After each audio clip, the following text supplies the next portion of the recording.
Good morning, everyone. Good morning. It's good to see you all in the house today for Educating the Black Child. I'm Candace Wicks Davis, partner of Edutainment for Equity. Welcome and good morning.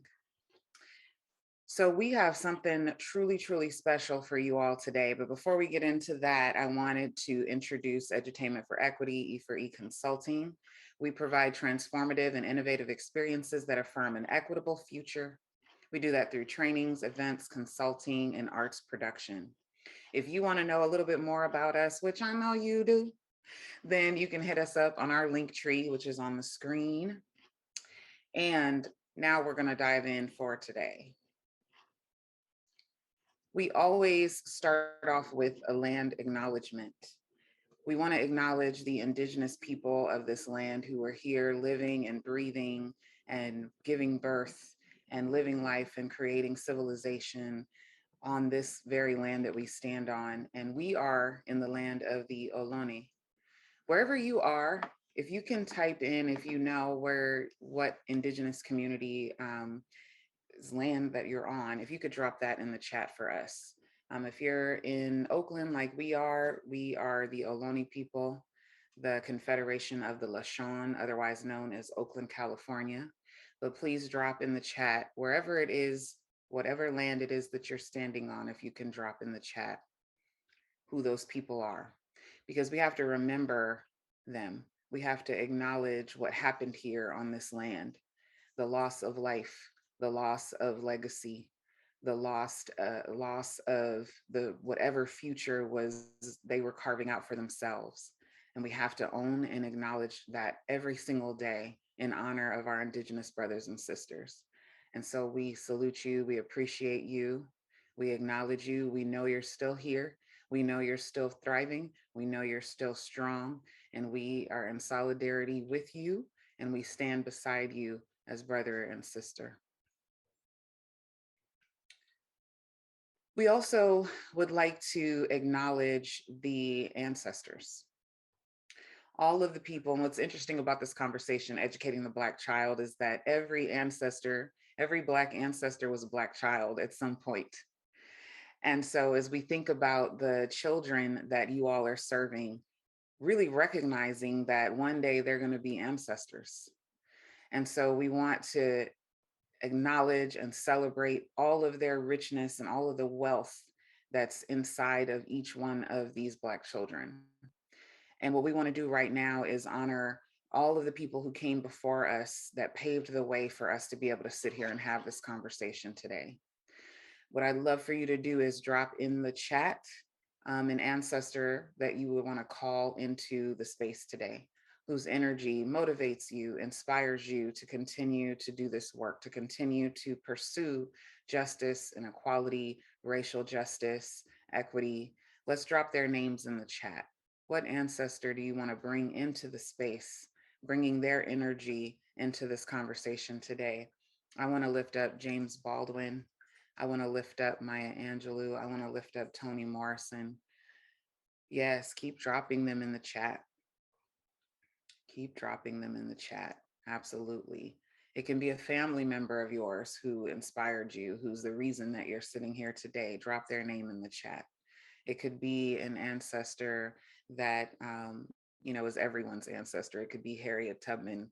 It can be your uncle. It could be your grandmother. They're all valuable. They're all a part of the tapestry that's woven together to create each and every day that we live. Thank you, everyone. Continue to drop those names in there because their energy is here. Yes, yes, yes. Thank you, everyone.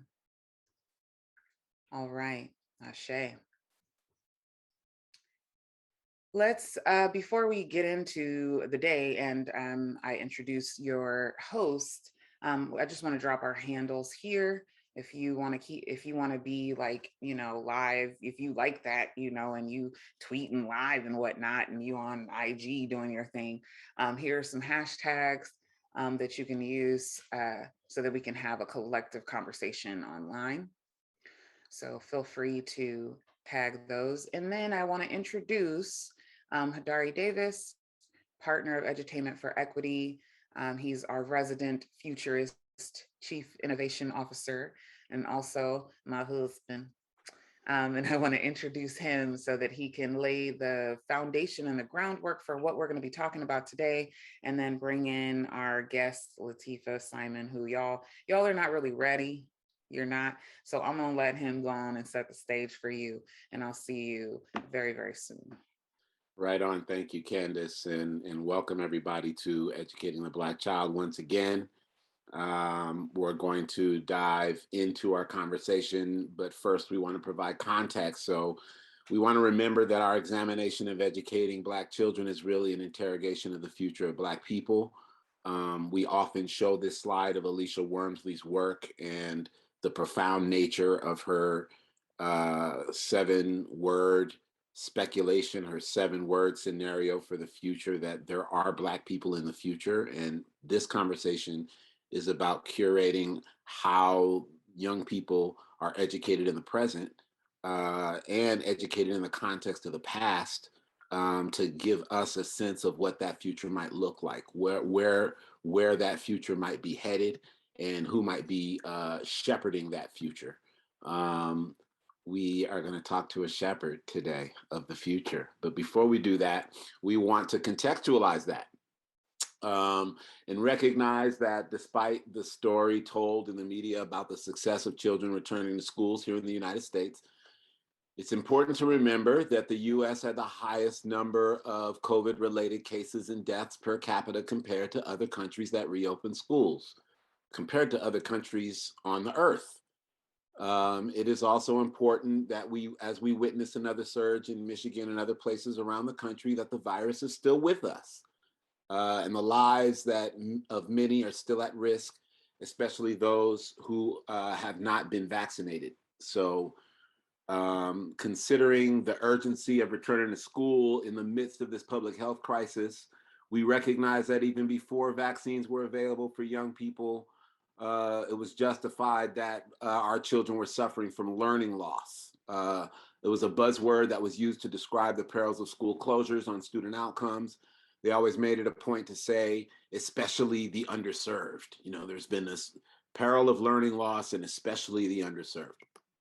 We know that before the pandemic, before the COVID-19 pandemic, there was another pandemic, a well-documented pandemic, data concerning the failure of schools to protect Black children from the trauma of racism, and in many cases from the criminal justice system. We have had several guests over the past year alone who have borne witness to the criminalization of our children when they teach us.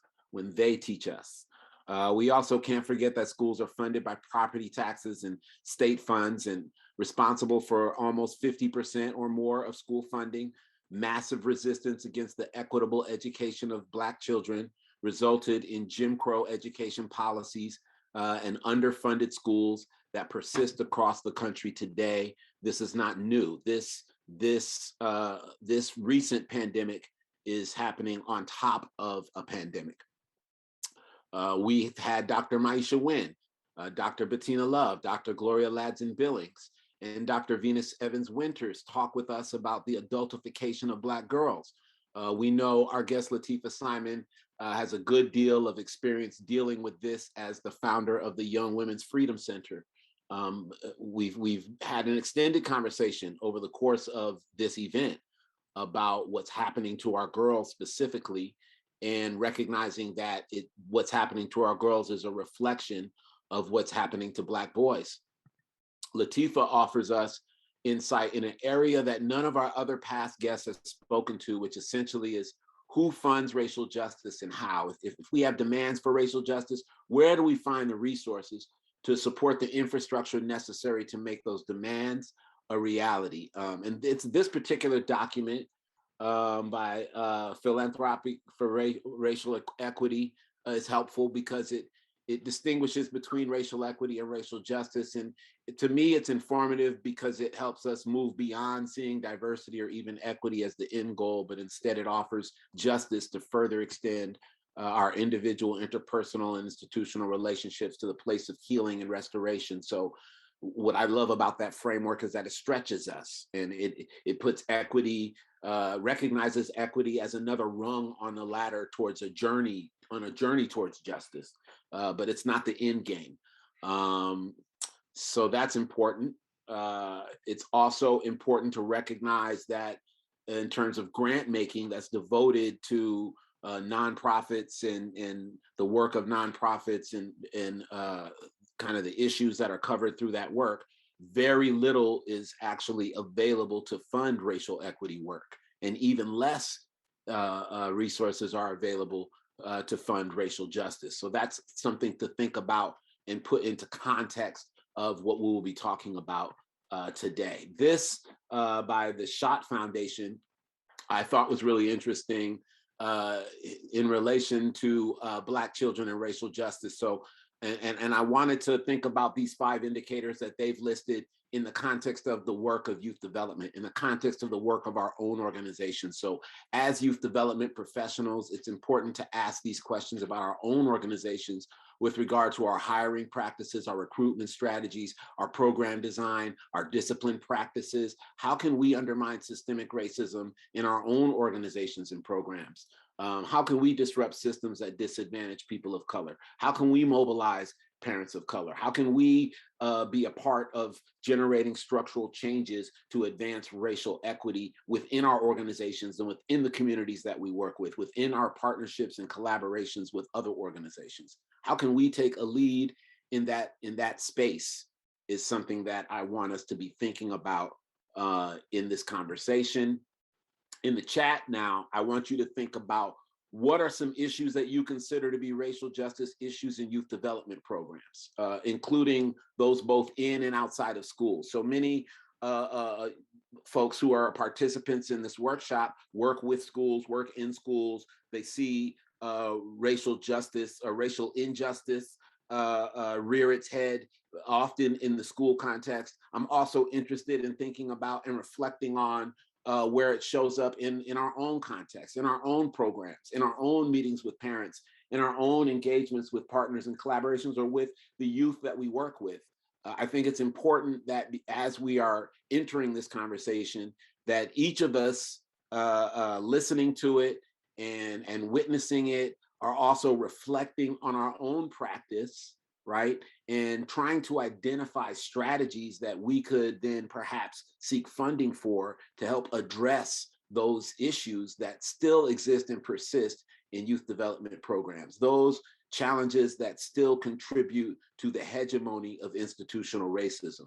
You know, those things that systems, practices, pedagogy, even organizational practices that still contribute to institutionalized racism within our programs, within the communities that we work with, within the organizations that we collaborate with, and really in the reality that our young people deal with every day, right?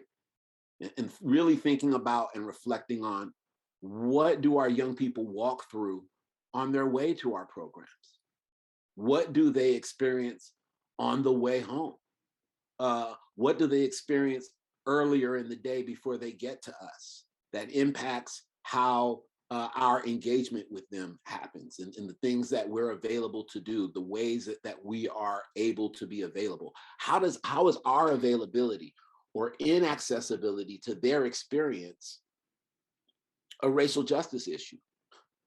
How is the distance between our administration or our boards or even our funders, the distance between them and the actual experience of our young people, a racial justice issue?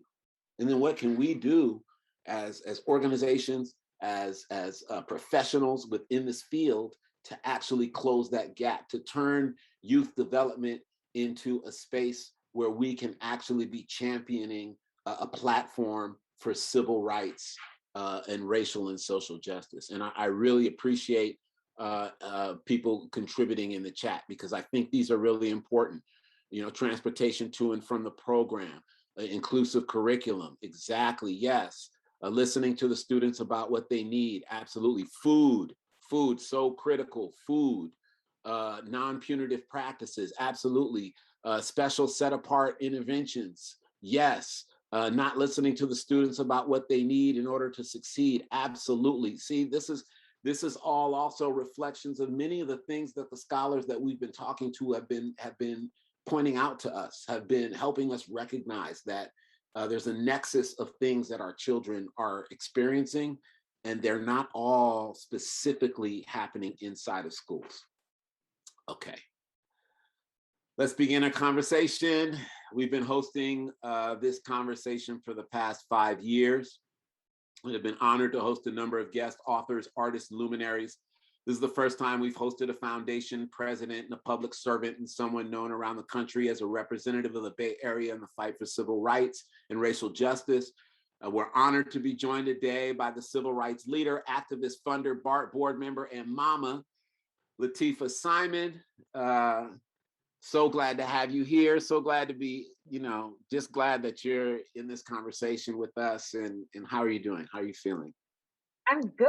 I don't know if y'all can see me. Yeah, But I'm wonderful. I'm wonderful. I think you have my picture up, but I'm super good. I love the intro, and I love the Davises, and I love the folks who have committed their lives to working with our babies. So it's an honor to be in conversation with you today. I love it.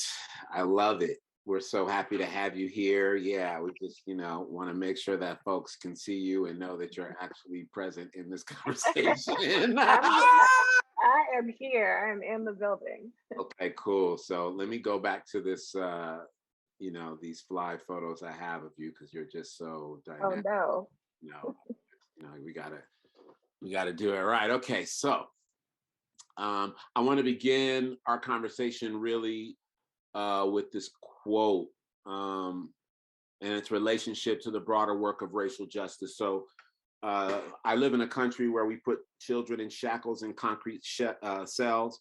Working together with righteousness and hope, we can create a country that's about reverence and reconciliation, not a world of shackles and concrete cells.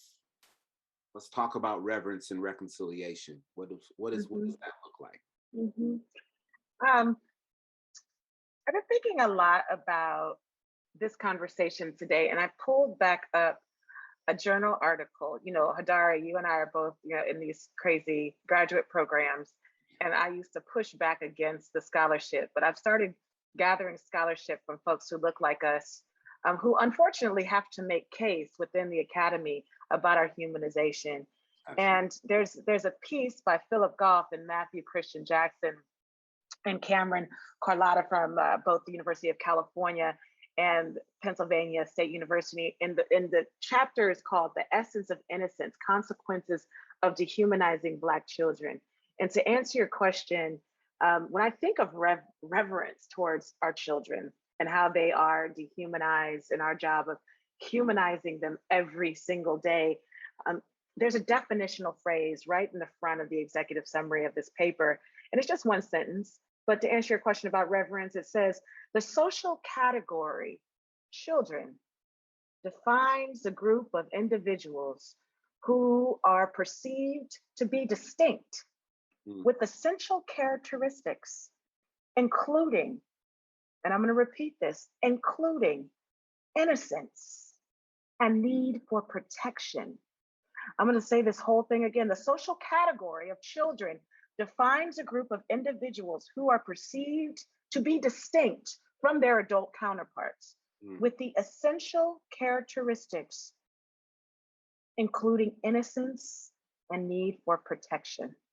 So as we think about reverence and we think about the honoring of this defined group, that we have this honor to work around. Hadar, you remember your second grade teacher. You remember your after school director, whether they were good to you or they were horrible to you. The children that I've worked with, that many of you have worked with, who have been in systems, whether they be 707s or 702s or children who haven't been involved in systems, that there are people, whether they be their parents, their caretakers, folks that they meet along the way, who by those messages provide them with reverence or not, or the lack thereof that they take and they hold with them. So yeah. No, I love that. I really, I really love this quote. I really loved your use of the word reverence. I was really moved by the use of the word reverence. Actually, I think there's something about our ancestors, our history that's in that word. That's not just about the child, but it's the child along a continuum of existence. And I think sometimes I feel like, and I'm off script right now, but I feel like and this is what happens when I talk to Lateefa Simon, everybody, but somehow I feel like the drive towards individualism and sort of an education that focuses on individualism disconnects us from our relationship to that reverence for the past, present, as it moves into the future. So our young people don't understand, in my opinion, which I don't usually start like this, but in uh, our young people don't begin with a recognition of their positionality as it relates to that long continuum. And I believe that education should be about helping them position themselves in that, if that makes sense. Yeah, no, I agree. For folks who are listening, I grew up in San Francisco, and Booker T. Washington um, Center was a place that I don't know if I didn't have Booker T in my life from like 4 to 8 or 9, if I would have traveled down this road that I would have traveled down. It was, um, and I hope it continues to be a space where Black children just see light, from having the best dance classes to having Dr. B. Goodlett play. He was all right on the piano, but play and sing, I believe that children are our future at every little graduation, to having brothers in the community just come drum on every single one of our birthdays. We were believed in that space, and very few spaces provided that for the young people that I grew up with this acknowledgement of how innocent and how beautiful we were. Mm. How innocent and how beautiful and how deserving of celebration we were. And I remembered feeling so celebrated, and also so parented by Vivian, who was the head of the preschool, who was always in my mama's business, but just a crew of folks who were set up and I'm sure paid horribly, but they loved us so much. They loved those children from the Fillmore so much that when we went home, many of us, to the perils of crack cocaine and at the beginning of over policing of our communities in the Fillmore and Hunters Point, you got to remember and see and visualize when you were in your room the libation we did that morning, or how a woman who was trained with 2 master's degrees to teach university was there to teach us about science, who cupped our faces, who told us we could learn math and science. So as we're talking about educating our children, I think about those places and spaces personally that were so special to me. Why, when I did get this opportunity as a very young woman who ended up in juvenile justice system, um, to create space at Young Women's Freedom Center as a late teen and as a single mom, a teen mom, I wanted to replicate that our girls are always welcome back, that they are so beautiful and worthy of redemption and respect and of love and of being children. So let's talk about Akanati then. I know Akanati's just one foundation. Yeah. I know you're just funded by one family. Yeah. And I know Yeah. Simon is just one superwoman. But I'm also aware of how, and I know how that can limit resources and availability to attack something like racial justice or. Yeah. But let's just talk about what does it mean to fund organizations engaged in the fight for racial justice, the fight to achieve a vision of reconciliation. What does that actually mean and look like in practical terms?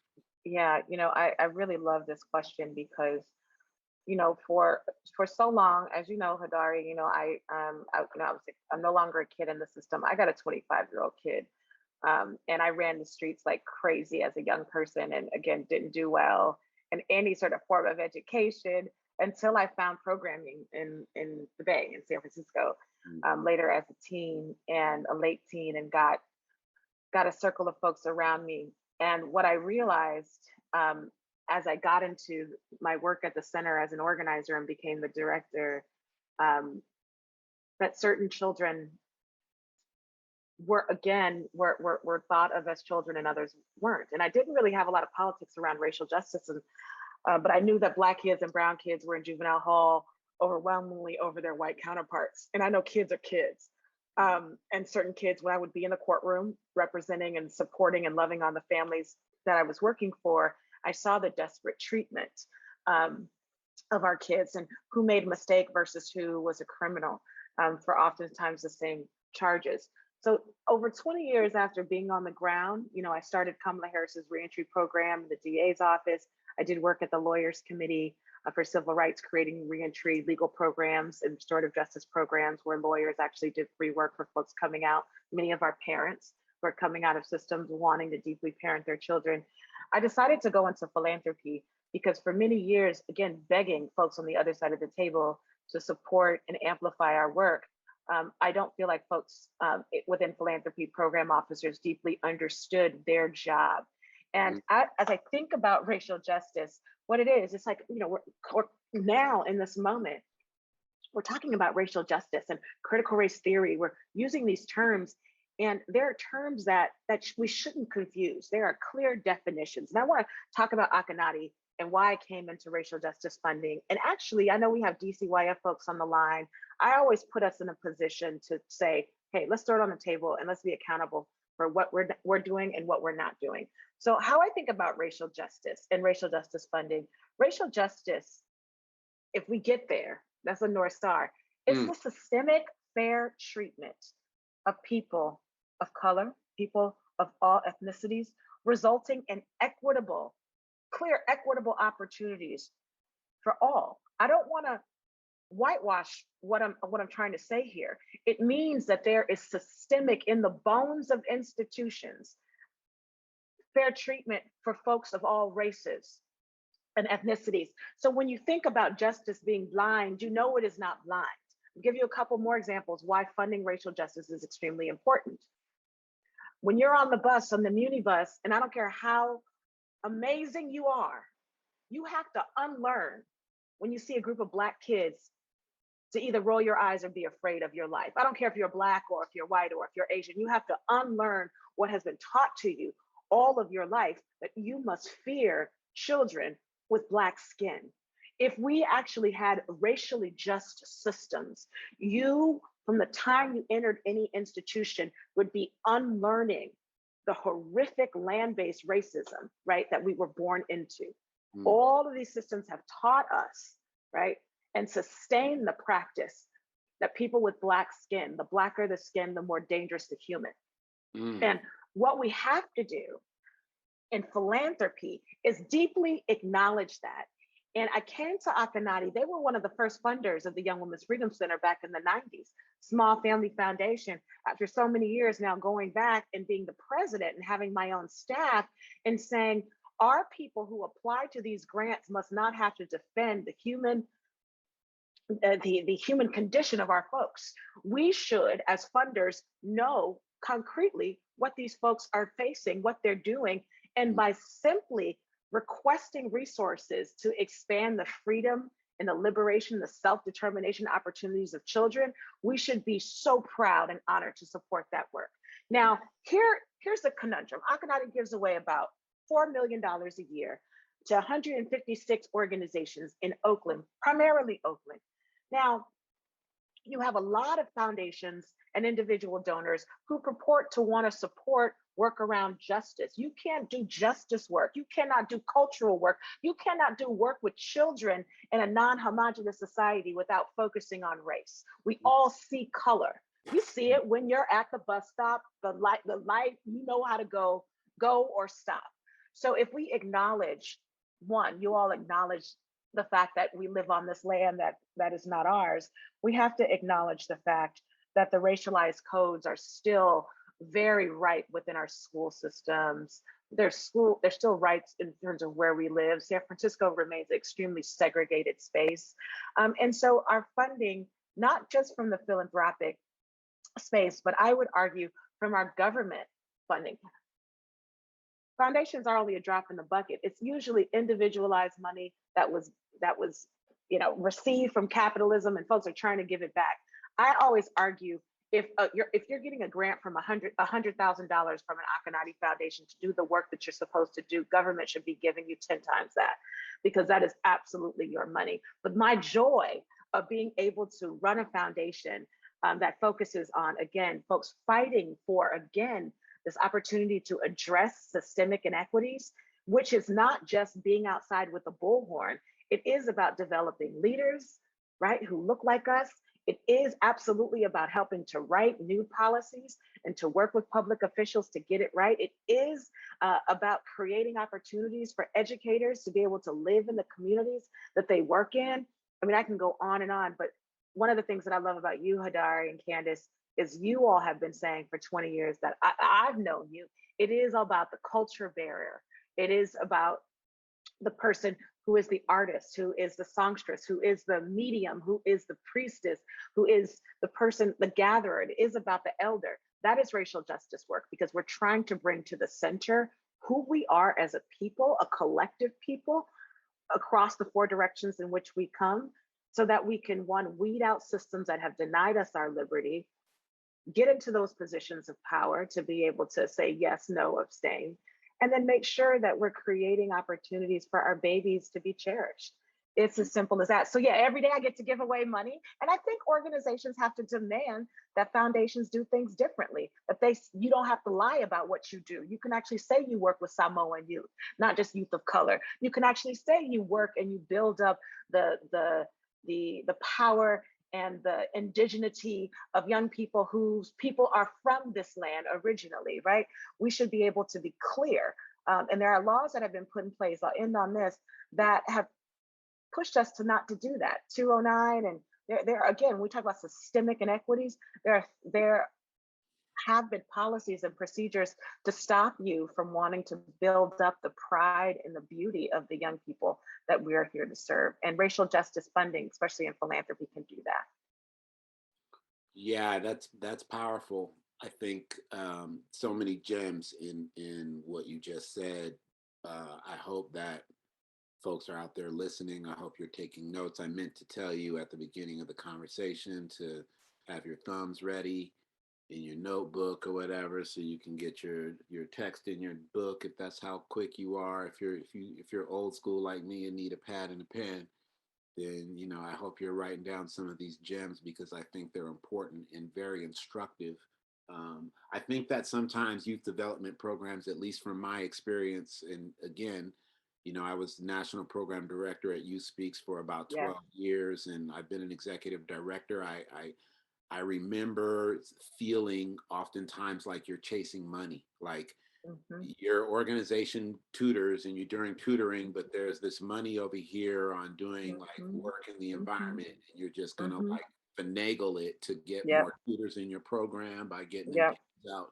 We'll go out to the park in the wilderness and you'll get tutored there, and that'll be our environmental program. Like we were sometimes as a youth development organizer, as a somebody who has to raise money or work as a program a manager, you never have enough resources, and then issues of racial justice or challenges around racism come up, and you definitely don't have resources to address those. So what do you think in terms of how would you advise youth development programs, not only because I think your reflection on your own relationship to Booker T. Washington, for example. I think that's instructive from a programmatic perspective. I think now what advice would you give from a development perspective? Two things. I mean, there's a number of things. I mean, I want to do at some point like a whole fundraising workshop of what I've learned now in the 8 years being in philanthropy. I mean, there's just such a big question. But one, your resources, the majority of your resources I used to think the opposite, should be coming from government. So I say DCYF, break that bread off, right? And to expect, I'm gonna talk about foundations in a second, but for government entities, from the Department of Public Health, Children, Youth and Families, I can go on and on, Juvenile Probation Department, to expect a small team of a CBO to transform relationships that have been built for 12, 13 years for one child, and in some cases for generations for $75,000 is insulting. We have to change and demand and organize how we fund organizations who are working on the ground, because I would argue that the work that is happening after school is the work that is keeping the children alive.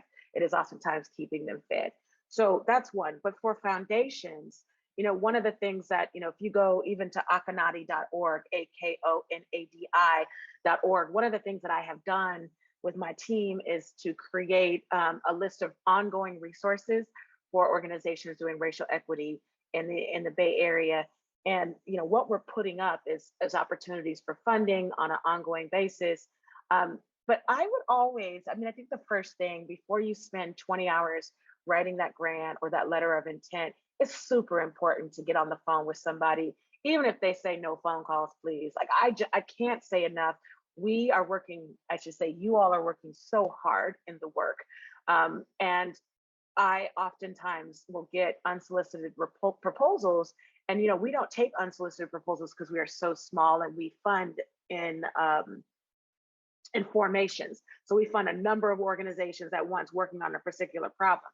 But my job is also, and my team's job is to steer people, in the direction of other funders. I hate when we have to, when funders waste people's time. And if I have wasted your time, I am sorry. I would say it's almost violence because of the power differential.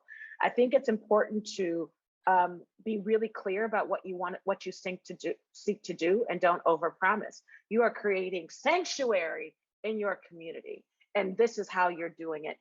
Foundations oftentimes want you to start out with a problem statement. They want you to pathologize the people that you work with and the problem that you seek to address. Again, being who you are and what you do, I would make that problem statement your vision for the future.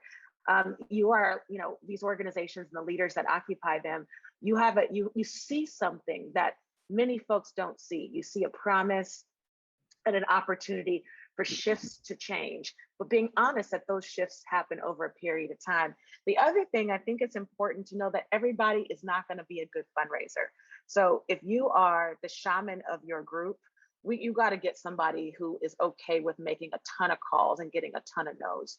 I know that's difficult. I've been there, but do not at all let a no stop you from, there's too much money out here in the Bay Area. And I always, when I ran the center, very few folks were thinking about girls and systems, especially girls who made people mad, girls who were sex workers or who were selling dope in the Tenderloin. We created an undeniable story about who we were and who we wanted to be as a community for young women. And we got way more no's, 25 years ago than we got yeses. I happy to come back on and do a whole fundraising training, but foundations work for you. They do, and not the other way around. Philanthropy, Hadari, is the least accountable sector, right? And they want to send you through the hoops for $25,000. Yeah. I think what I can say here is find organizations. Akonadi, I don't like people to even write long proposals. There's 3 questions, or just send me what you've already done. I think reports oftentimes create an opportunity for folks to feel like they need to say more than they did. You're working with children, you're providing light and opportunity. So there are a number of organizations, foundations in the Bay Area. Some are on my resource page. But again, I'm happy to continue to throw out institutions that are doing amazing funding. There's Zellerbach Foundation, there's California Endowment and California Wellness. There's many of these foundations that are being led by people of color, women of color, that are changing the way that we do the work. Yeah, I think I really appreciate your answer and just the context, because I think that oftentimes people think that we're going to nonprofit our way to liberation. And I always remind folks in this conversation that Garveyites, and those who are on the conversation know who Garveyites are. So Garveyites met on the weekend. They went to work as janitors and as people who were waiting in people's houses and shining shoes and cutting hair. And they went to work in factories. They went to work in very hard labor jobs, but after Yeah. in the after work program, that their after school program and after work program, their weekend program was to put on a uniform and do the work of service, feeding people, clothing people, housing people, making sure that their family were trained in particular values, going to Yeah. church, eating together communally, building with community, meeting children who were not your own children, interacting with elders who are not just your own elders. It's important to recognize that the out of work time was not leisure time for Garveyites, that the out of work time was the work time, was business time, was actually what Mhm. we call in Oakland, what we call town business time. It was time Yes, to get into yes, that yes, town business. yes, yes, And I yes. think some of that tradition has been lost. So that gets me to what you feel the role of youth development programs after school and beyond school programs are in holding conversations that schools refuse to hold, right? Mhm. Because Yeah, youth yeah, development yeah, programs have been yeah. used for instruction in the arts, for computer programming, environment, sports, martial arts, a host of things that used to be part of the curricular activity that were then relegated to extracurricular activity. And then they were actually, there's not enough time to even deal with these things in the school day. So then they became after school activity. And then even that, sometimes they then become beyond school activity where you literally have to carve out whole other time to engage in practices that instill particular values, give you a sense of direction and ambition, motivation, creativity, innovation, et cetera. So, as schools become targets of political censoring around issues of race and gender, what is the evolving role of these non-school, after school, beyond school programs to kind of bridge the gap in that conversation about racial justice? I love the question so much. So, I went to Wash. There's a lot of San Francisco folks on the phone.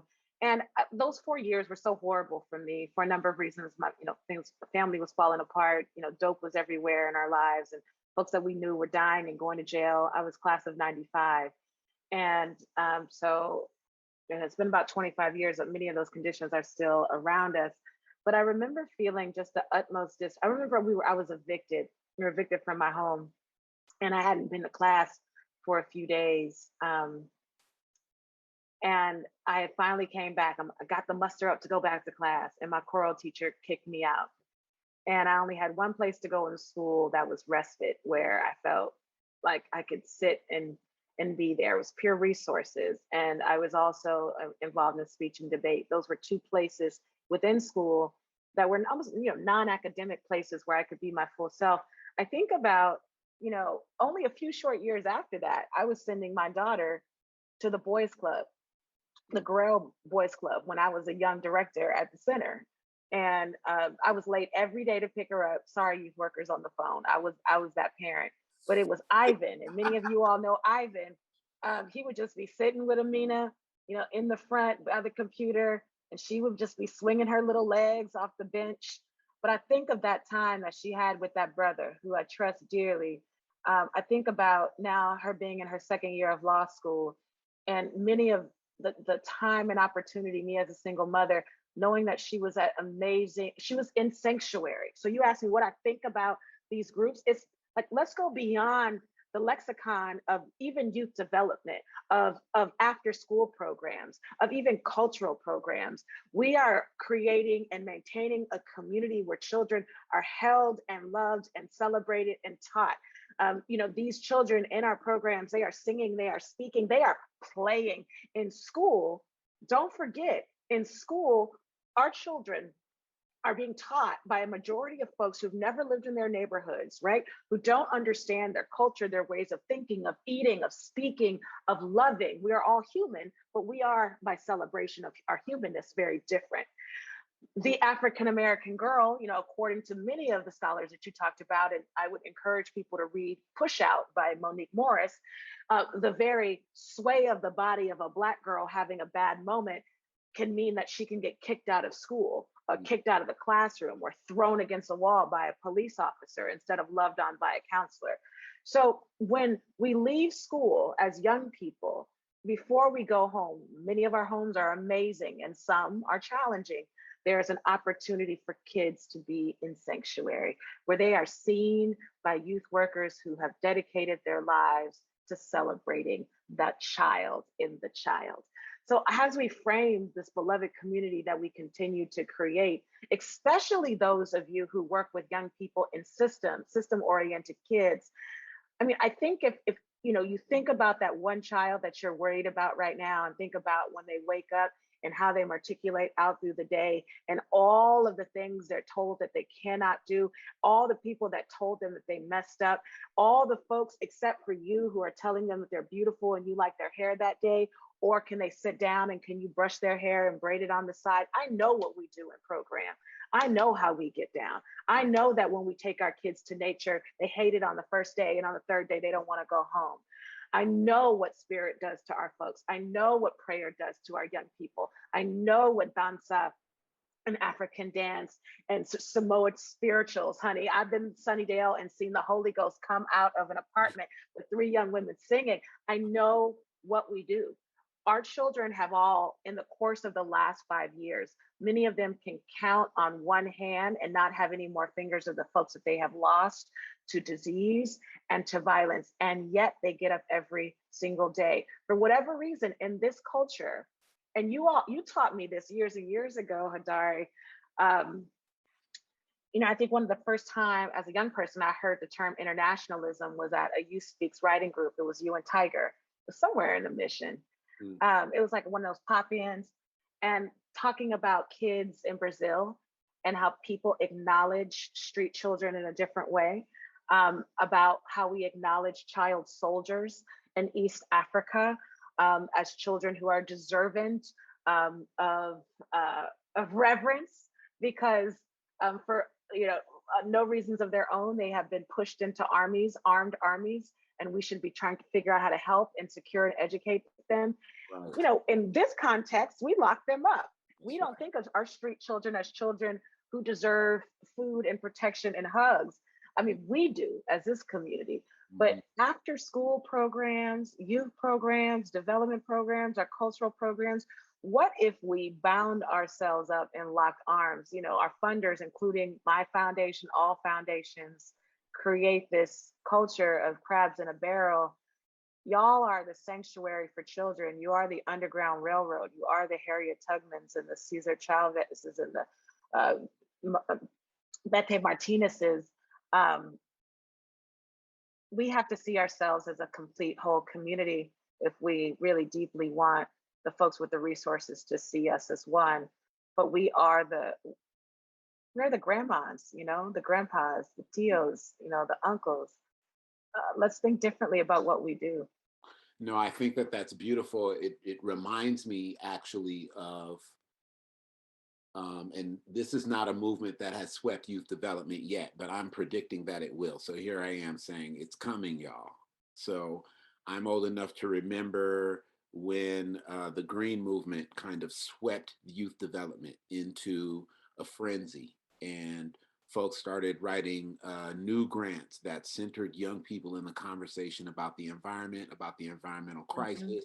I know at Youth Speaks, we had Speak Green, which was, national competitions among poets who had the opportunity to present in conferences all around the world to speak to the issues of the environment, of climate change, of the impending doom, and all things associated with that. I remember hip hop. I remember being at Youth Speaks when hip hop kind of took over the youth development world. It was like, you can do hip hop education and you can do hip hop education. And all of a sudden, organizations that had traditionally been doing ballet or classical arts or violin or jazz, all of a sudden they had DJ classes, or they had MCing classes or breakdancing classes. And all of this was coming and centered around funding that was coming from foundations who had gathered up collective resources and kind of decided that those resources were going to fund new initiatives in those particular targeted areas. And the Green Movement was that. Hip hop education, there's been so many other kind of vogue moments that have happened in the youth development world. And I'm predicting that Akanadi is at the tip of the iceberg of like a funding stream centered around racial justice, centering around combating anti-Blackness, centering around kind of counterbalancing this critique that's coming from right-wing sources, counterbalancing this Yeah, yeah, crazy yeah, yeah, yeah, lunacy towards yeah, critical race theory, towards yeah. even our children not being adultified, like even the criminalization, like this whole right wing thing is, there's always a counterbalance to these things. So do you see any initiatives in the future specifically around youth development, around racial justice to Yeah. engage programs? Do you see that coming? Yeah, I mean, yes. And so one of the reasons why I came to Akanadi is because they were explicitly funding racial justice actually for the past 20 years. One of the few foundations who were saying racial justice, not equity or not, equal opportunity or expansive opportunity, but really calling out systems and funding groups to fight and change those systems. So one of the things that, I have done in the last year and I want to do so much more of, and I will do much more of, is my job on this earth now, after doing activism and organizing for so many years, is to raise money for our people and for our movements. So I started a new fund called the California Black Freedom Fund.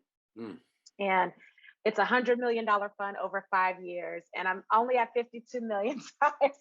But I have more money to raise, and acknowledging that there is so much money out there, both from corporations, individuals, and foundations who explicitly want to fund Black work.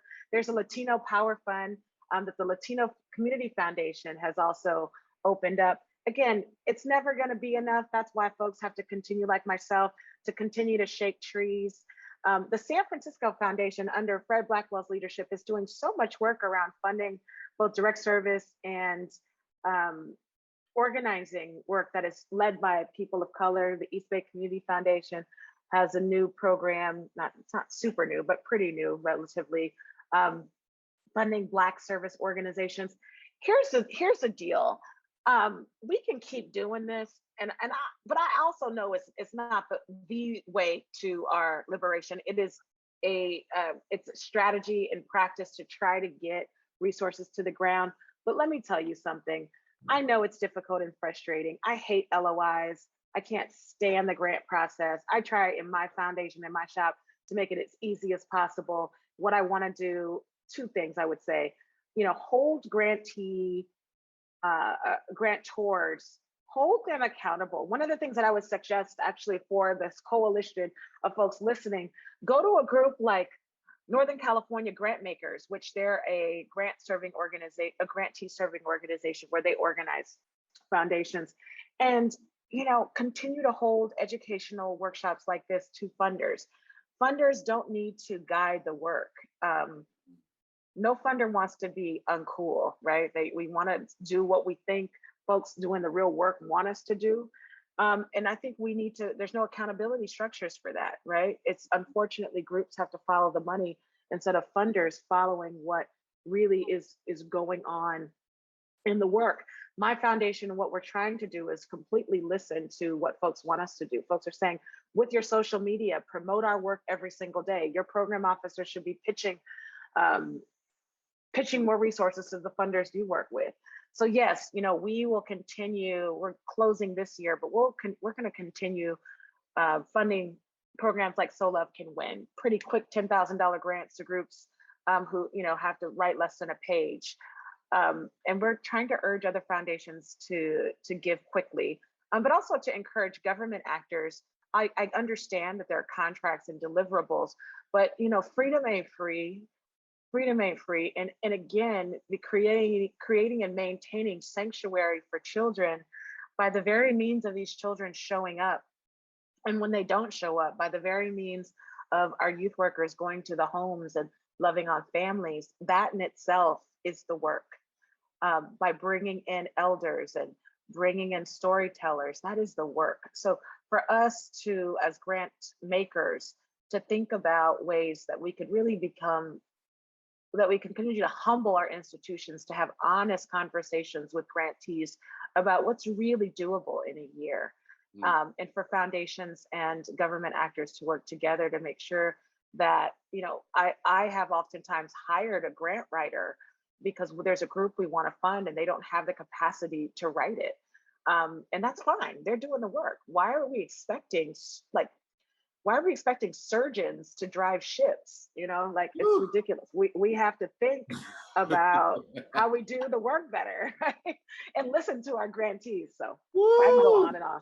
I'm telling you, I was working as a program director. Sometimes I'd be asked to pull teeth. Sometimes you Listen, gotta pull teeth. listen, Like, really? I do gotta heart sit all surgery. night pulling Exactly. this tooth? So, no, I get it. It's like you're hired for your ability to teach and educate children, but there's a whole skill set around talking about it, around writing about it, around budgeting for it, around reporting on it, that is not consistent with the responsibilities of delivering quality service to young people. And so, yeah, there's a disconnect there. And to hear you say hiring grant writer for an organization, I think that that's critical for so many nonprofits who are doing incredible work to get Oh, that absolutely. of development support, because who's to say that the great teachers are great fundraisers? Like, I don't know that they don't teach you that when you become a great educator, a great teacher, a great practitioner of whatever, coach, a great coach, a great baseball coach is not a grant writer, like doesn't necessarily have the skills to manage the grant writing and reporting scenario. They're trying to But win it's holding the championships. torch like Tubman. I tell funders all the time, could you imagine, asking a 32-year-old PhD student by the name of Martin Luther King to write you a strategic plan? Could you imagine asking uh, Harriet Tubman to create a logic model for Yeah, freeing her people? I Could you? don't And know. that's what we do, because there are scholars in our hoods, and there are Harriet Tubmans, and there are Fannie Lou Hamers, and there are Bessie Smiths out there who are gathering young people and teaching them how to translate music to sort of freedom pathways. But I know, because I run a foundation, we can do this thing differently. We can do it differently. I ask my staff every day, why do you think you need that? Why do you think you need that report in that way? Because Mm, this is how we've always done it. But why? mm, Why? We teach young people in youth development critical pedagogy to continue asking why. But in our old practices of funding or contracting, we have not yet, right, put a critical lens to the why. What mm, do we need, and what do we want, and what do we have to gather? In fact, at Akanadi, we're funding two large initiatives to end the incarceration of our young people in Alameda County, and two, to end the practice of policing in our schools. And there's a network of organizations. There's a grassroots groups, then there's a researchers, there's the youth development people, there's the folks teaching organizing. It's like a flower petal of folks who are surrounding the work. mm. One of the things that we know is technical assistance is a broad term. And funding technical assistance, it could be the grant writer, the communications people. They don't all have to live inside the organization, but we know that our organizations need to tell big stories. Do they need to bring in all of those people and hire them and put them under their FTEs? No. Foundations and funders, we need to be funding technical assistance organizations that work for our organizations, Mm. It is I would just say it's a damn shame that if you have someone as talented as the young Harriet Tubman of the Excelsior, that she is spending all night how to figure out how to make that sentence sound right, when we know that she needs to be on 30th right now trying to find sister girl to make Woo! sure she's in school. So the violence and the harm that the philanthropic and contracting community ourselves we cause, let's figure out what we need and why. And I think we can create a movement on the ground to ask folks in the funding community, who many of us are now starting to look like us, let's change the game. It's not about lowering standards. It's about creating easier pathways for entry so that we can have the beloved community that we so need. And again, freedom isn't free. To have violence intervention, we need to have violence interrupters. To have a cultural community where the Symphony of San Francisco is played. There's no Black people in the symphony, by the way, right now. Mm. Where the culture of our city, the civic pride, looks like the people who grew up in the city. That requires a devastatingly huge amount of resource. And it doesn't mean that our people have to prove their viability. It means we have to figure out how to, again, create easier barriers or not lower the standards, but lower the barriers of entry, which are typically, oftentimes, they've been raised. Right. Yes. Yes. I hope y'all are taking notes out there. I hope y'all are paying attention out there. There's just some, I'm telling you, it's on fire in this space right now. Lateefa, you mentioned government resource, government support. I just want to note that and maybe come back to that in this conversation. But right now, I want to think about, in the interest of intersectionality and helping illustrate how systems relate to each other, how none of these systems exist in a vacuum. And this conversation is really interesting because most of the time we're centered around the after school program, the destination of the young person who's moving from one space often to another space, from home to the program, from school to the program, et cetera. And now we're going to get into a little bit of conversation about that space from your role as kind of a position on the BART board. So many Black children travel on BART. They travel to school, they travel to work, they travel with and without other parents. What are some of the ways that transportation systems, and especially BART, can become more considerate of the presence of Black children? Maybe ways that that BART can be seen through the lens of, these systems can be seen through the lens of their relationship to Black children, through I their love it. What do you Well, think? that's why I ran for office. I ran for office. A lot of folks are unclear because it's not easy to find out that actually BART has an elected board. Every 4 years, you vote for members to represent you on the BART board. Miss Ward, about 12 years ago, was the first Black woman with children to sit on that board. I'm the second. I represent District 7, which is made up of 19 cities. I represent 450,000 people. And it's like a congressional race. So I've won now twice. My second election was just last November. And one of the reasons why I wanted to run for the office, one, because again, there are not a lot of folks who ride BART who are on the BART board, and we're making big policy decisions every Thursday. In fact, there's a BART meeting going on right now. I had to dip out to spend time with my people here, which I'm more than happy to do. 3 things. BART has to be accessible, it has to be accountable, okay? It has to be affordable. I'm a BART rider. So, of all the things that, I've struggled with, of being a teen parent, living in the midst of the war on drugs and the film war, dealing with a lot of stuff, I'm also legally blind. I've never driven a car. I've been on public transportation my whole life. Many of the decisions that I make are about where I live, how close it is to public transit. And it really didn't hit me. It was just the way of life until my husband passed away of cancer in 2014. And even in his sickness, he would drive our family everywhere. And when he passed away, not only was that we were bankrupt from fighting the evils that are cancer, the one last,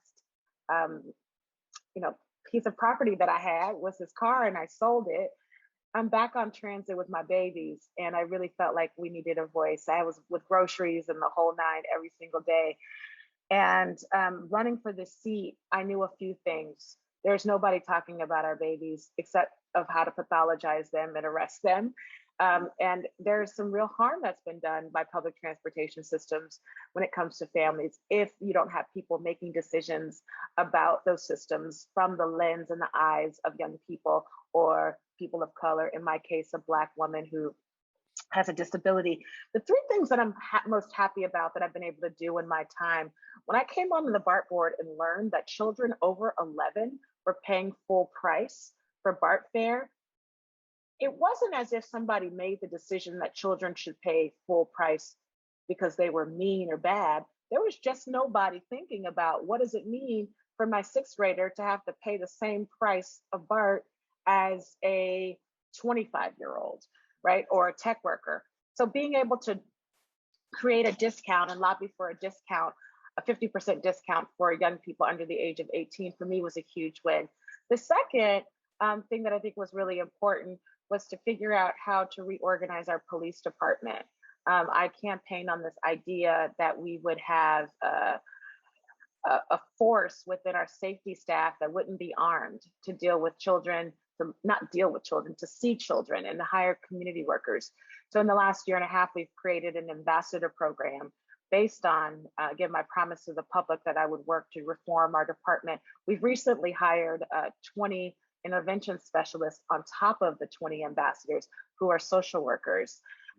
Again, there are people, many folks are homeless and are houseless. There are folks who are struggling with drug addiction. And you see children watching how we deal with people who are having the worst days of their lives. Prior to these programs, we would be arresting folks. Now we're shepherding folks to care. It's not perfect. It's not a perfect system. But the third thing that I've been working on for the past couple of years is, I have a goal of free BART for young people. I won't see it until I find a revenue source. But young people, for no fault of their own, discounts are great, but if you have nothing, you have nothing. Right. But what we were able to do just 3 weeks ago, it was announced, your school, because of money that I was able to raise from Google.org and the Warriors, we were able to pilot a program for 20,000 free BART trips over the next year for Bay Area schools. So I will hit you up, Hadari, with a very easy link to follow if your school or if your classroom, you don't have to be a school, but your program wants to get on BART and go to the many destinations. Teachers and students should be able to do that during the day. So I'm working on it. But transportation and the right to mobility belongs to young people. And with gentrification and push out, we know that our babies are coming oftentimes as far as Antioch every morning to finish out their time, at Soda or at Lincoln. We know that young people who don't have resources like I did in high school had to, jump over the fare gate to get to my, youth radio internship, and our young people were getting arrested and fined. So changing and shifting policies and making BART more accessible from a fare perspective, while, we're getting closer, we're not completely there yet, but that's my whole goal of being on this board, is to create some transit justice in our transit systems. No, I think that that's fantastic. And I think all of us as workers, as youth development professionals, as people who run these programs should always be thinking about what that transit looks like, what it looks like to get from portal to portal, what our young people are actually experiencing. Are they getting on a bus? If they are, how far does that bus stop from their house? That's right. Absolutely. Do they walk when they get from the station to get to their front door? And what do they have to walk by? Who do they have to walk by? What are their eyes seeing and taking in? What are they hearing? What are they witnessing in that journey? We work with the Bigger Picture program, which is really about type 2 diabetes. And one of the things that we ask young people to do is just look at the billboards that are along that walk. What are they what's being marketed? What's being sold to them? What's being told to them is the key to success, the secret to health, the secret to life, etc. I think all of that kind of portal to portal thinking is really important in the context of youth development and racial justice, because in the sense of our young people being criminalized in school, they're treated even more like criminals in the street. They are guilty until proven innocent in the street. Absolutely. They are guilty until proven innocent in the store. They're guilty until proven innocent in anybody's shop. Young people are followed. They've been followed. This is not something new. I'm not trying to reveal some new secret that nobody knows. As Black children and Black parents, we know, because we were followed in stores, because we were harassed by security. We still are followed in stores. Being raped, taking things like this is not a new kind of element. And so just when we're talking about something as pervasive, something as deep and significant as racial injustice, that it doesn't just live behind closed doors. And I think it's everywhere. It's not something that's just because this math teacher is quote unquote racist. It's not that. It's that's part of a broader nexus of experience. That's one level of this ocean. That's not even the deepest level of the ocean. I that mean, our young you people said, but you said it exactly right. You know, for a mother who has dealt with systems her whole life to be expected to confront power, and with a 26-year-old white girl who's the teacher of their 12-year-old kid, it's still power. It's still power. And you know, when we think about parents' involvement in schools, it is not as if parents don't want to be involved in schools. I can't tell you that. I mean, many of y'all watching and listening, y'all still have those dreams. I know I'm not the only one who had a PTSD, high school dreams, reoccurring dreams of how you were treated and disrespected in high school, and you still didn't finish the last math project, like as right, or you got caught. Those things that you see how they live within us, but then we actually change and shift, but they still live within us.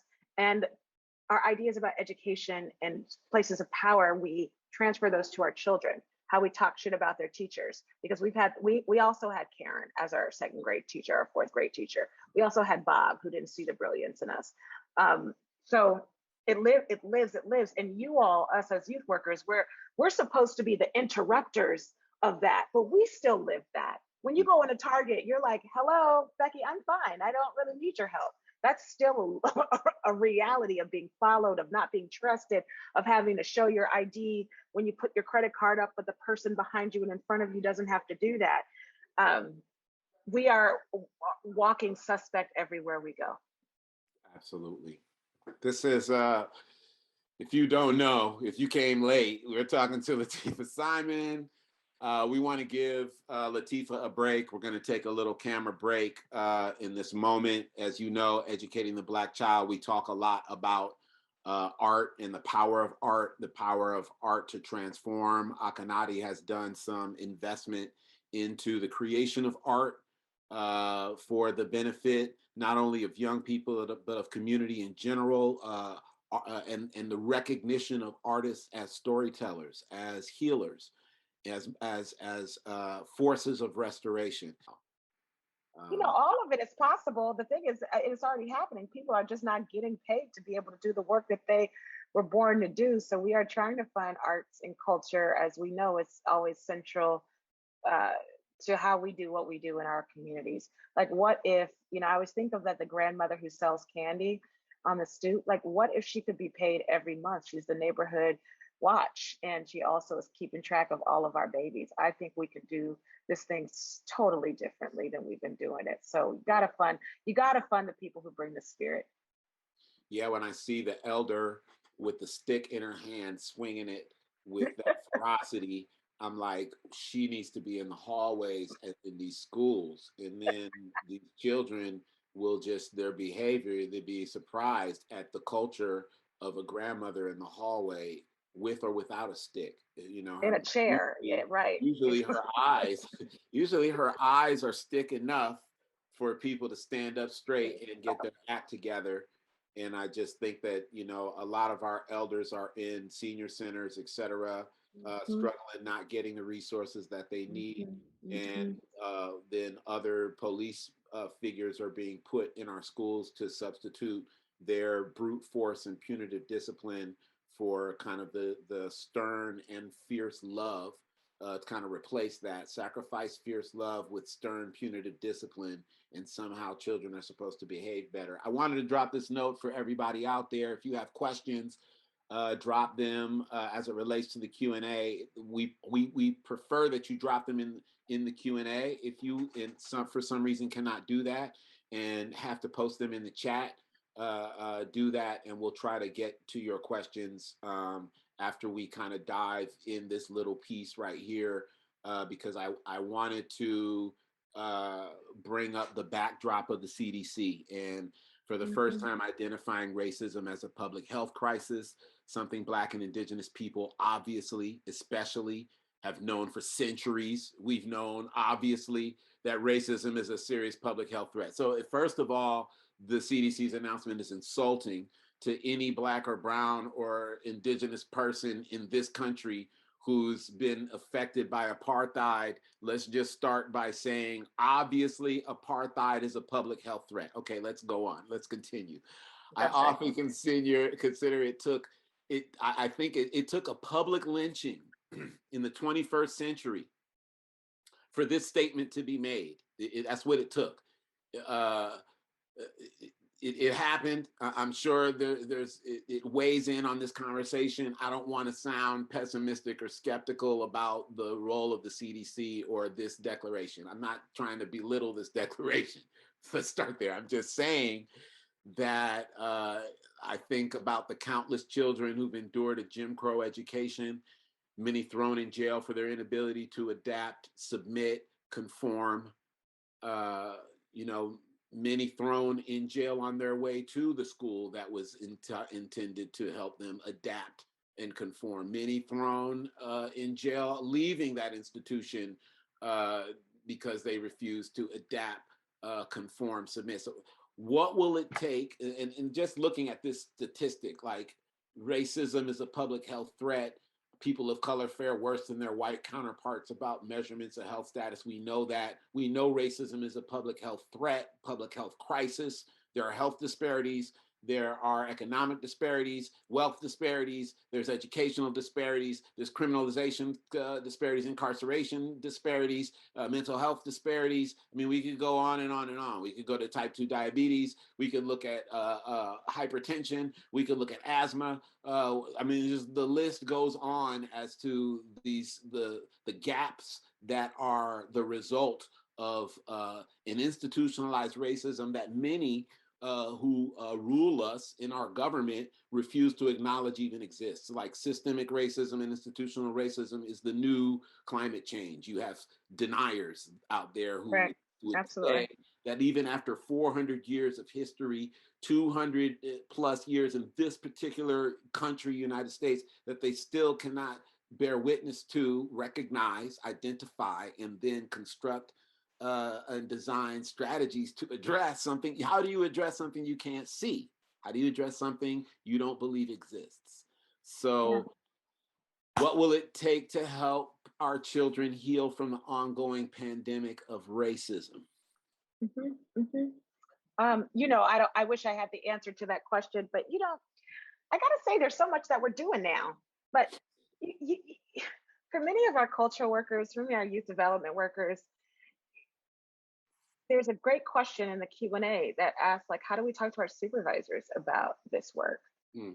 I hate that we still have to ask that question, and it's such a beautiful question, and it emanates. Why are folks who are in charge of programs working for children of color, and why don't they know and understand the social determinants of health? And why don't they understand how race and racism plays into um, how we grow up in communities? Did any of you all see that ceremony where they meaning the indigenous people, and someone remind me of the tribe, they had found the remnants, the skeletal remains of children that had been buried in a mass grave, and you know the descendants of that tribe came to rebury those babies. If that wasn't, and you could hear the women just wailing in the back, and this was, if that is not just the clearest reminder of how racism plays and shows its evil and angry head, that there were children that were taken away from their families in this country. I'm not talking in the continent of Africa. With an attempt to resettle them, they died in whatever way, and they were thrown into a mass grave. They were dehumanized. And I know that each and every one of us in this virtual room can think of 3 to 5 examples within 2 to 3 minutes of times in which you saw a child who didn't pass the white kid test. Hadari, we've talked about this test. Mm. And that I want to say, and there are examples that you share as you teach. Storytelling is sometimes the best way to teach. You know that there are children who are pushed into, whether it is a system, and I'm not saying every child, no, none of our babies, none of our babies are perfect, but they are children. Mm-hmm. But if a white child were to face a particular situation, what should their parents expect? What should they expect if a little third grader steals Skittles from its teacher's front drawer in their desk? You would never in your life think that that child would deserve suspension. If a white child were to get into a shoving match in the yard in Piedmont or in Hillsborough, would you think that that child would get expelled from school and face a loss of learning days? If you think a white child in the back of the classroom would heckle a teacher because they had a really bad morning and their parents didn't make them breakfast and they were really irritable, would they face detention? Mm. Public or private school? Mm. Would you allow children, if there had just been a huge disturbance in a neighborhood, a white child to have to cross the city on public transportation alone? Well, no, with our children, you know what we do is we stop school buses and we let children just do what they need to do. You have substandard school lunches. You have teachers who've never taught in communities. When you have children who act up in school, you have disciplinary standards that were developed, again, by folks who believe in discipline and law enforcement intervention. I can go on and on. Our practices need to resemble what we would do for white children in this country, what we believe, we as a nation believe white children deserve. That's where you begin to pinpoint racist policies, systemic rooted racist policies, and how we deal with Black children who are having difficult times in situations, whether they be at home in school, and do a counter to how white children are supposed to be received when they're having the most difficult times of their lives. That's how we begin to talk about racism and institutional settings. I think, to answer your question, we're already doing what we need to do. And why I, even working at a small foundation, working on racial justice and funding racial justice practices that include culture and healing, is to just continue to be on our soapbox. We are doing what we need to do. We are creating sanctuary in our communities. We are bringing back indigenous practices to show children that who they are is beautiful. And although it's been stripped from their mamas and their mamas' mamas and their mamas' mamas and their daddies' daddies, that who they are is still attainable. The stories that they were told, their great grandparents were told, the languages that were spoken, and that community accountability is also paramount. So we don't cross social contracts, and that we can hold each other accountable and love one another back to health when we cross those contracts. Yeah, I think what you're saying is really powerful, and it goes back to something you said earlier about governmental responsibility and foundations being a drop in the bucket. And it made me think about kind of a culture of looking at, and even in the context of the language that we use to describe these programs, we describe them as after school or beyond school, placing school at center. Almost school becomes hierarchical in its relationship to what happens after, before, beside. So then the youth development space is always kind of secondary to the school space. And if we as social justice people, as equity people, as anti-racists, recognize the school's toxicity and its tendency towards status quo representations of racism, Yep. and the imposition of that on our children, then it would behoove us, the communities of people that we serve, the young people themselves, their families, and the future, to kind of flip the superordination of schools to a subordination, and flip the subordination of after school and beyond school to a superordination. That is to say, school programs are actually, what we call now school programs are actually, we should call them before I don't know, before programs. Like, I don't even know how we've got to contextualize our role as youth development people, we have to contextualize our role as something that is significant, as something that is as significant, if not more significant, than the time that's spent by teachers every day. And I don't mean, I'm a former teacher. I don't mean to undermine teachers, but I remember teaching high school and having 50 minutes a day, maybe an hour or in a block schedule, okay, maybe 5 hours a week to really work with these young people. That's right. Meanwhile, the youth development program is seeing these kids every single day, Every single day. 3 hours, sometimes 4, right? That's So that's 15 hours, 20 hours a week with this child, and they get less professional development, they get less resources, they get less access to facilities, they get no retirement. No retirement, oftentimes, no really safety net, Right. no That's insurance right. sometimes, like all of these things that that help you establish this as a career. This youth development area, after school area, is seen as a stopping point. It's like a place where you start. It's like you launch your career to become an administrator. You launch your career to become a scholar. You launch your career to become an artist. You launch your career to become all these things other than a professional, an expert in youth development in the non-school space. That's right. So that's right. I just think that that's powerful. I want to look at a couple of these questions that as they came in, and there's one in here. We've addressed a couple already. We've addressed how can public transportation contribute to educating our babies. We talked about that, the role of public transportation. You just spoke about how do you think as supervisors, we should talk to staff about their implicit biases. And to Gabriel Wood, I would say visit edutainmentforequity.com, sign up for the cultural mindfulness workshop, get your staff in that workshop. And I'm not trying to toot our own horn or just like do a shameless plug, but I am trying to say that we've got some tools in our in our wheelhouse that can address that very specifically. And we would love to be a part of working with you in partnership with you to address that problem. This one about dealing with after-school arts classes in times of COVID is helping students understand the importance of keeping their hands to themselves and respecting space boundaries.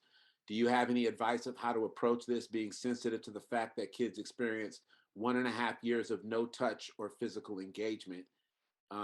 What do you have to say about that?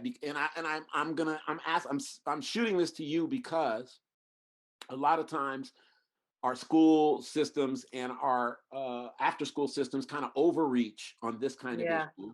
And then those spaces become so regulated that you can't touch, can't engage as a child, that then you get on the BART or then you get on the bus. That's right. It's just a free for all. And that's where it starts, all that stuff. Now it comes out because I haven't had anybody who created space for me to even exercise that need to touch and et cetera. So I don't know, you want to touch on that a little bit? I do. I have like many of these questions, no answer, but what I actually think is important, and I wish we were all together, so we could put our hands on our hearts and just appreciate each other for navigating this very difficult space with policy and advice and stress and parental involvement and economic insecurity and real disease and death. It has overshadowed for many of us what we talked about the other day, Hadari, that we have everything that we need for our children. Sometimes it's just hidden. And that, after school folk, youth development folks, sanctuary folk are being asked to take on so many things. And children just, big children want to be held. There's a young woman who I always see. She's out there on the street and she's always, Miss Simon, you ready to adopt me yet? And I'm like, Sherry, you're 26, but everyone wants love. And I think acknowledging that to our staff, ourselves, and just telling the children this is really hard. And just it's being really honest. I learned when, my youngest daughter, who's 10, when her dad was dying, it was like, there's just no way around this truth, but the truth. This is hard. You have to wear a mask when you're around daddy. This was in 2014. This is really hard. And children are bringing so much depth more than they've ever had to bring into the classroom before, of seeing their parents, like at a computer applying for jobs or whatever the issues are. And I think it's just acknowledging consistently that this is hard, Mm. but for both you and the young people that you work with, and giving one of the things that we did at the center, and we still do, is we invite community practitioners and healers into our space to give us the language and also the permission to do the what we do, right? So, before every meeting, there are a set of agreements. Before every meeting, there should be affirmations, affirmations of how amazing we are, but also like how our hearts are hurting. Like, how do you set space to just be honest and clear with the children and with yourselves about what we're dealing with and what we're going through, and how we have to punch above our weight all the time just to exist. Mm. What I love so much about what you do, Hadar, and what you do, Candace, is you just set a whole different culture of what a training, a webinar is. And let's do that in all of our work. Let's flip the script on how we fund. Let's flip the script on how we teach, of how we honor how difficult things are.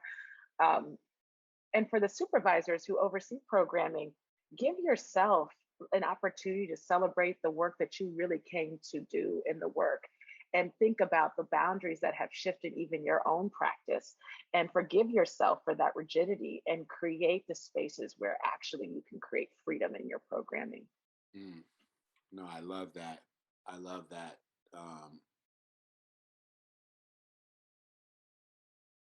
I just need to take a moment and breathe that in. I think as my educator hat and my trainer hat, Simhar, I hope I'm saying your name right, Simhar, would be would say that you structure an opportunities for young people to not keep their hands to themselves. Mm-hmm. That you essentially Mm. structure opportunities for those boundaries, those quote unquote space boundaries, to be appropriately interrupted, and that you teach what appropriate interruption of space boundaries looks like, and you teach what consent looks like. How do you reach consent Yeah. before you interrupt somebody's space boundary? And I know in an African American tradition, that would start with a fist bump or some type of elbow Mm-hmm. or a shake hand. Before I move in to hug you, if I don't know you, I'm going to start by touching you, but my touch is consent. I offer you my fist to bump. Yes. I offer you my hand to shake, to clap, to slap, to smack in some way that is endearing, and it feels intimate, and there's an embrace that happens with our fingers as we do that, and somehow that conveys both to me and to this person that there's an appropriate way that we can interrupt each other's boundaries, and then that we can build from that foundation to Yeah. even more. Because look, man, one thing I do know is that we're not going to talk our way to liberation. We're not going to write papers our way to liberation. We're That's not going right. to. We might hug each other to liberation. Like, we might love each other to liberation. That's what Dr. King talked about. We can't remove love from our programs. Love looks a variety of different ways, at different cultural ways. It takes different cultural expressions. That intimacy is part of those cultural expressions. In some places, I can't look you in the eye, and that's respect. In other places, I look you in the eye, that's respect. So, knowing who I'm talking to, understanding their history and their context, creating systems within my program that reflect those histories and those contexts, as Dr. Gloria Ladson-Billings would say, creating culturally relevant spaces Mm-hmm. for our young people to actually then touch each other appropriately, then respect each other's space boundaries, because they understand that these are often cultural space boundaries in as much as they might be racial space boundaries, and everybody's striving to be touched. Like, everybody is needing love, because love is conveyed by that touch. The intimacy conveys love. We know that. That's just basic science. So how do we, Simhar, and the rest of our youth development professional community, not allow the carceral state to remove this idea that it's okay for us and for our young people to find appropriate ways to touch each other. I'm going to leave it with, I remember when I was, and I don't have a lot of memories when I was in elementary school, but I remember we used to play tag, and it would start by all our feet in a circle touching each other. That's how it would start. And if your feet didn't touch, you weren't in the game. Like, you were opting out of the game. So you had to get your foot in there so somebody could do the eeny, meeny, miny, mo, or ink, ink, you stink, or whatever, because touching was part of the beginning of the game. Like, you can't get in the game without touching. I remember two-hand touch football, and you used to play all those touching games and slap to Miss Molly Mack. Like, touch is just part of the thing. I don't know. Maybe I'm soapboxing touch. I don't know. What do you think, Lateefa? What do you think? I was just thinking about all the games that we used to play. Have you ever thought about, remember the horror? See, I was a little girl at, I'm going way off subject, but when I think about some of the jump rope songs we used to play at Booker T, they're shameful. You just got me thinking about that shit. Mama in the kitchen burning rice. Remember that one? Oh, I'm going to say Mama in the kitchen burning rice. Daddy outside shooting dice. Brother in jail raising hell. Sister on the corner selling fruit cocktails. Social commentary and double dutch. Oh my God. Hip hop right there. Hip hop. I mean, but you know what? Some of the best and the worst days I have ever had is being a young person raised in San Francisco, raised by community. And I just really hope and pray that, you know, we never become a city, we never become a community where we strive to erase the amazing, amazing resilience of the generational strength of the four directions that are in our city. Our folks have come from around the world to settle. Some were brought here in chains, some came on boats, some walked, some were born here. But the moment that we erase who these young people are and what they've been through and what their ancestors have been through, is those are the moments when we slowly begin dying as a people. It is our job to sort of resurrect culture, to resurrect memory, to tell the truth. I do a lot of talks, even before this recent sort of national crisis of anti-Asian hate, but about the Fillmore, and about during World War II, when Black folks came up, from 3 states. There was a government program that got extremely low income folks from 3 states to come and put bombs on ships, and they ended up more in D10, what is now known as D10. And there was sort of a more working class, middle class group that came and settled in the Fillmore.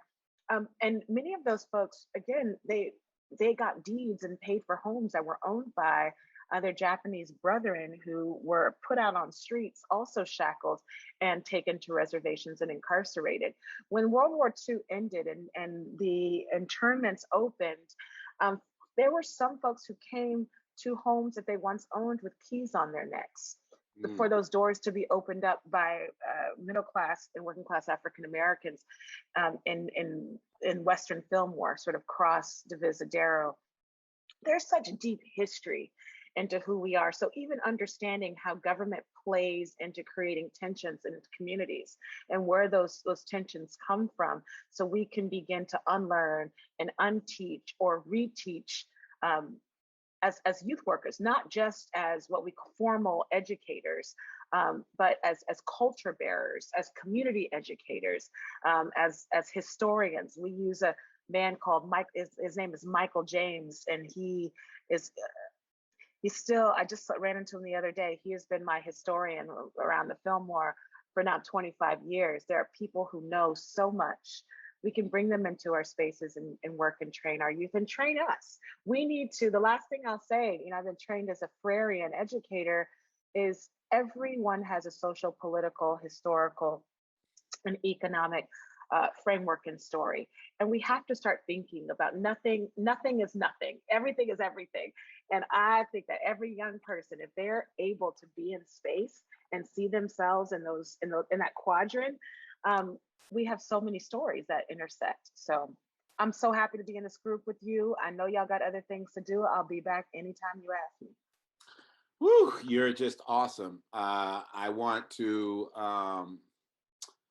before we end, we're coming up towards the end. So I have two more questions to ask you. First, I want to come back to Gabrielle Wood's question about how do we think supervisors should talk to staff about implicit bias? Because I know I was like, yeah, just holler at E4E. But let's give Gabrielle some tips. So um, as supervisors, not as a staff person talking to supervisors, trying to convince supervisors that this is important. That's a conversation that's important. And I think earlier in the conversation we talked about we shouldn't, as workers, we should be, we're hoping that we're no longer in the position to be demanding supervisors to like take action on racial justice. Like it's obvious. I hope it doesn't take another lynching for people to wake up to the problems and challenges as they exist. Although I fear with these court cases winding to a racist close, that we may find ourselves in a really different place next week than we are this week. That said. But Hadari, one of the things that we can do is we can mandate. Mandate is one of those words that seems punitive, but put it in the affirmative, that our spaces should be and must be spaces where teaching and learning is expected. And so, yeah, we do a lot of trainings in our space, right? There's a lot of flip charts and a lot of mural boards and all of that. But there is something really beautiful about study. And everybody learns different, I know.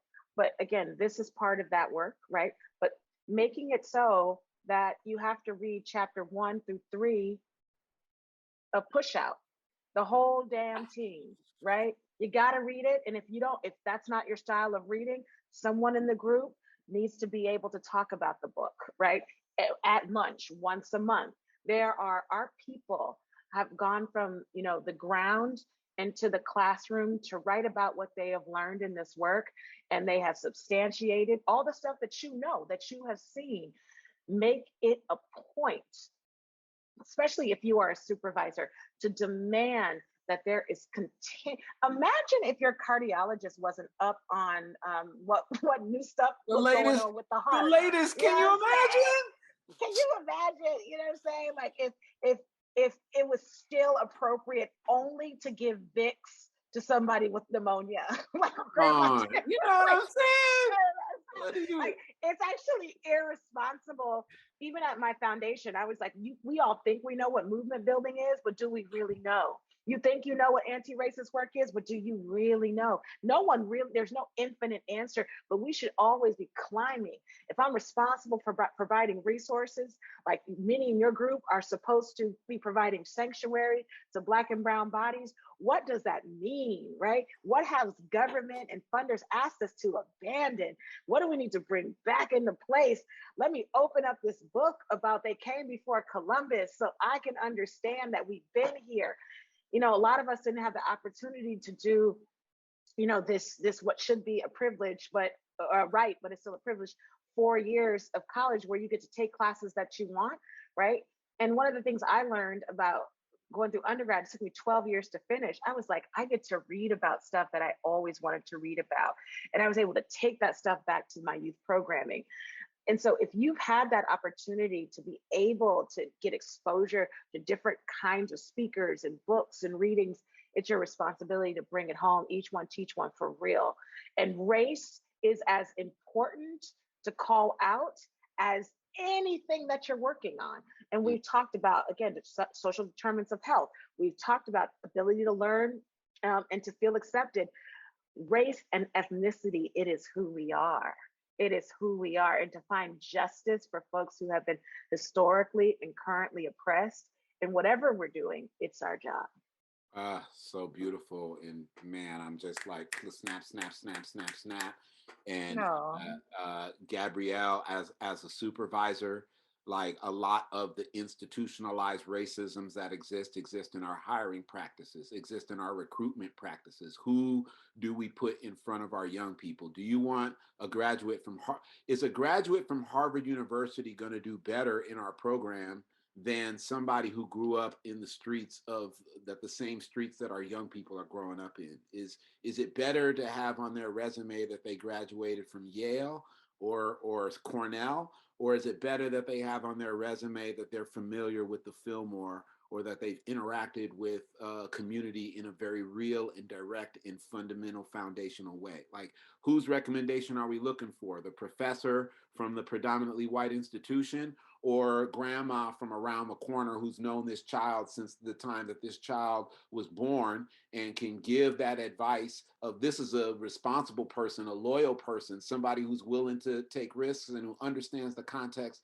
that the young people are experiencing. So a lot of that, as a supervisor, as an administrator, a lot of your role in kind of dismantling the institutionalized racism has to deal with that. What are you looking at as the indicators of somebody who's worthy of receiving a salary as opposed to being paid hourly? Who's worthy of healthcare and who's not worthy? That's Who's worthy of exactly right. 40 hours and who's That's worthy right. of 25 hours? And like Lateefa said earlier, like, just because this person can maybe spend 15 of those 40 hours writing that grant for you, or making that grant report happen, or doing that dance that foundation is forcing you to do, does not necessarily mean that your mission on the ground is actually being achieved at a more efficient, more impactful, or more effective way, because you've prioritized the Harvard graduate who can write this report with the right word choice, et cetera, over Lateefa Simon.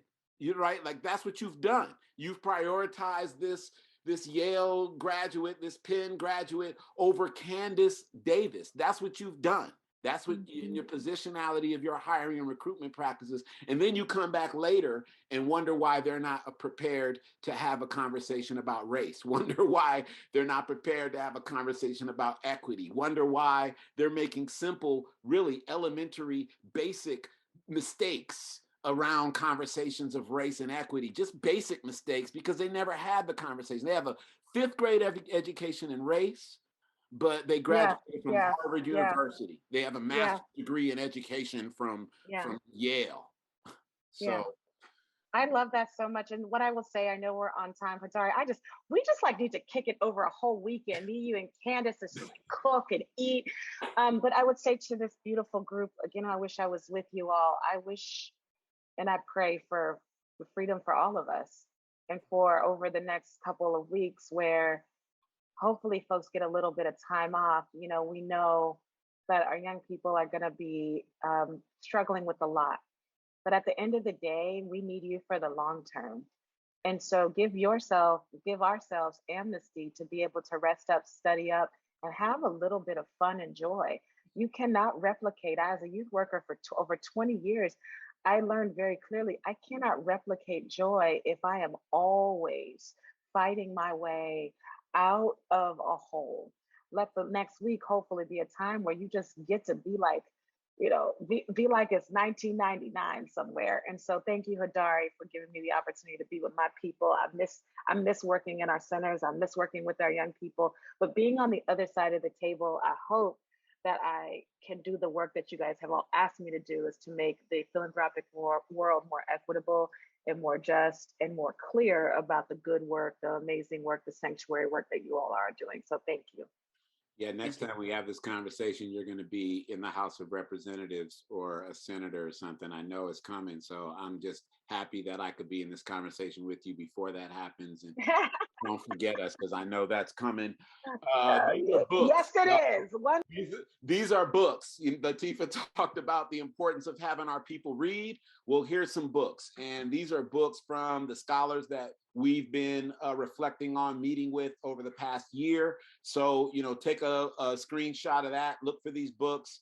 They're great books. They're great texts that can add insight and add more background and context to the conversation we were having today. Our next Educating the Black Child will be on February 11th. We'll be meeting with Dr. Jarvis Givens, who is at the Harvard School of Education. He just wrote a book, Fugitive Pedagogy, about the life of Carter G. Woodson, who's the founder of Black History Month. So we're using Black History Month as a chance to highlight this particular young scholar and his pioneering work on recapturing and unearthing the incredible vanguard work of Carter G. Woodson, who, by the way, also graduated from Harvard University. This is how you contact us. If you want more information about Edutainment for Equity, you can holler at us at this Linktree link, which will also appear in the chat, so that if you want to get at us for events that we have coming up in the future, workshops, et cetera, that's how you holler at us.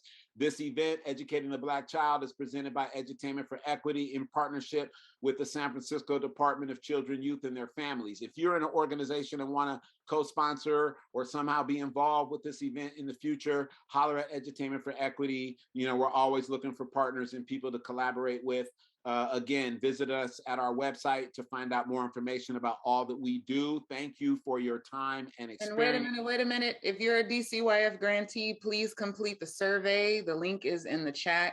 We need your feedback to continue to offer you these types of workshops. So please, it takes about 3 to 5 minutes to fill out the survey. Again, the link is in the chat. If you're a DCYF grantee, please click that link. Take 3 to 5 minutes to show us some love or to give us some feedback, whatever it is you want to do. But we need your feedback. So thank you so much for that. I love that. And it's 1:02. So we're 2 minutes over, and we usually don't do that, but we're going to end with John Batiste and his new mix of Tell the Truth, because Lateefa Simon said tell the truth. And so that's what we'll leave you with in the end. If you didn't hear anything in this conversation, just take this home with you.